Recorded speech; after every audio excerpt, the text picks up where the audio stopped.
Have you ever walked through a city, maybe even your own, and just felt, I don't know, a bit uneasy? Seen the visible signs of disorder, worried about safety, or just noticed how many people seem to be living on the streets? It's something a lot of us grapple with.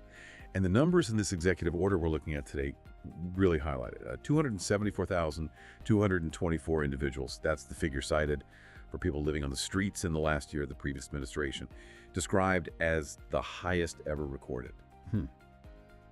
Okay, so let's unpack this. We're doing a deep dive today into a really significant document. It's an executive order from the White House dated July 24, 2025. The title is pretty direct: Ending Crime and Disorder on America's Streets. And it lays out a very clear strategy for tackling some really visible, really tough challenges in our cities, things like vagrancy, public drug use, even violent confrontations. Our mission here is to break down the specific actions, the policy shifts this order outlines.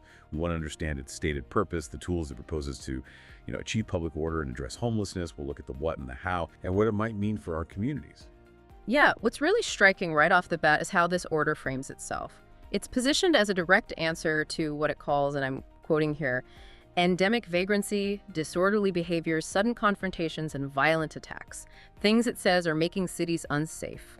It's proposing a pretty fundamental shift, really, in how federal money flows and how states and cities are, encouraged to handle these really complex problems. It signals a big rethink.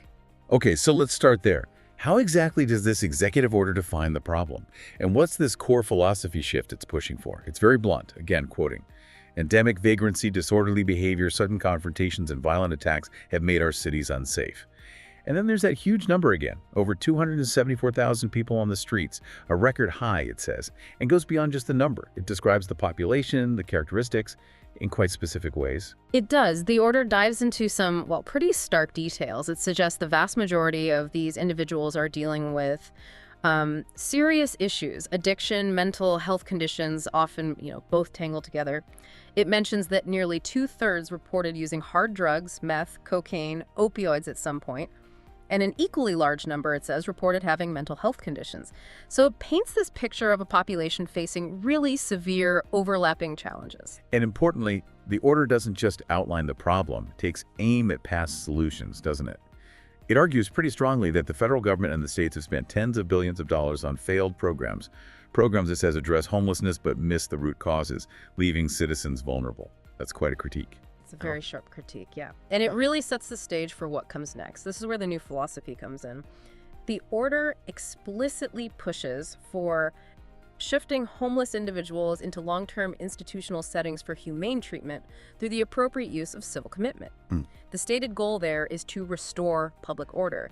It presents this as both compassionate and firm, based on this idea that, quoting again, surrendering our cities and citizens to disorder and fear is neither compassionate to the homeless nor other citizens. That term, civil commitment, that's key, isn't it? Let's break that down a bit. For anyone not familiar, what does that usually mean? Generally, it's a legal process, right?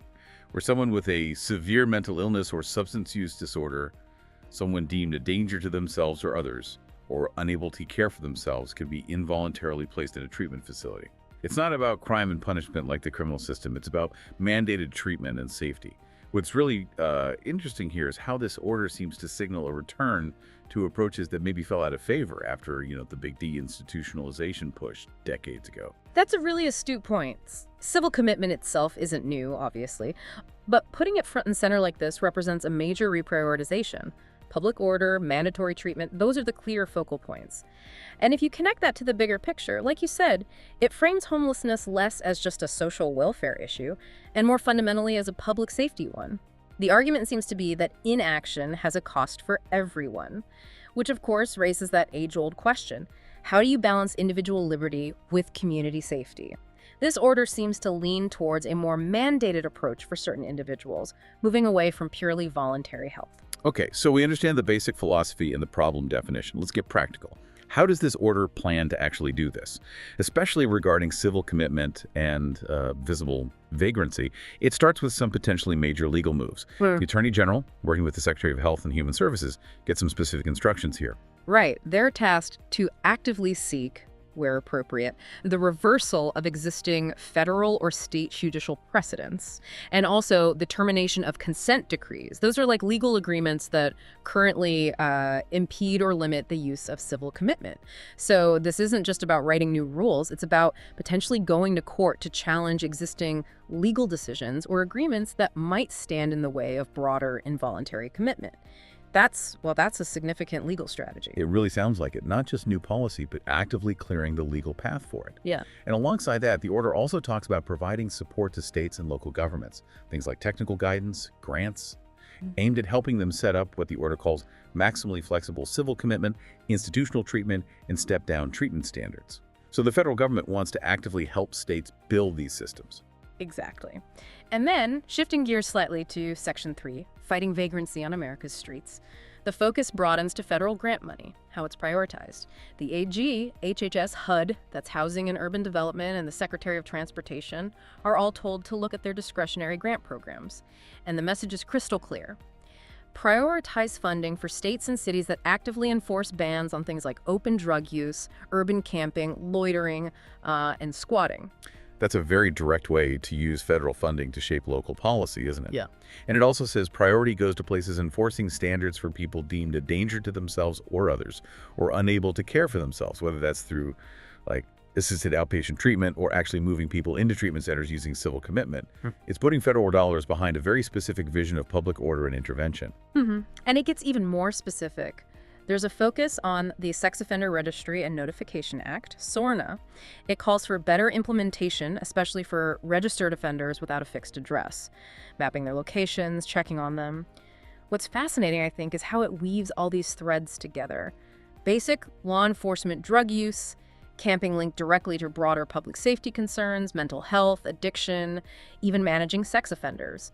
It definitely raises questions about the role of law enforcement versus social services, or maybe how they intersect in this model. The Attorney General gets some very specific tasks too, right? Evaluating homeless individuals arrested for federal crimes to see if they fit the criteria for civil commitment as sexually dangerous persons under existing law. And making sure emergency federal law enforcement funds are available for encampment removal efforts if public safety is at risk and local police are overwhelmed. Yes, and also looking into federal resources to stop the release of seriously mentally ill detainees just because there aren't enough forensic beds in jails or hospitals. That points to a real concern about a system bottleneck, where people who need secure treatment are released onto the streets instead. It's acknowledging a gap there. And finally, enhancing requirements for prisons and re-entry centers to have proper in-custody housing release plans, trying to stop that cycle of people leaving custody and going straight back to homelessness with no support system. Okay, now we get to what might be some of the most debated parts. How federal money gets redirected and how homelessness programs are expected to operate going forward. Section 4, redirecting resources and increasing accountability. This is where some big shifts appear. First, the Secretary of HHS is told to make sure grants from SAMHS, that's the Substance Abuse and Mental Health Services Administration, fund evidence-based programs. Right, but here's the really pointed part. The order explicitly says SAMHS grants should not fund programs that, quote, fail to achieve adequate outcomes, including so-called harm reduction or safe consumption efforts that only facilitate illegal drug use and its attendant harm. That's a major policy statement. It's a clear break from strategies like providing clean needles or safe injection sites, which have been part of the public health debate for years. This order takes a very strong stand against them. A huge redirection, yeah.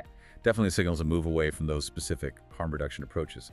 And kind of in line with that, technical help for assisted outpatient treatment programs is supposed to focus on shifting such individuals off of the streets and public programs and into private housing and support networks. So the goal seems to be pushing towards self-sufficiency, relying more on private resources rather than long-term public aid. That feels like a philosophical shift too.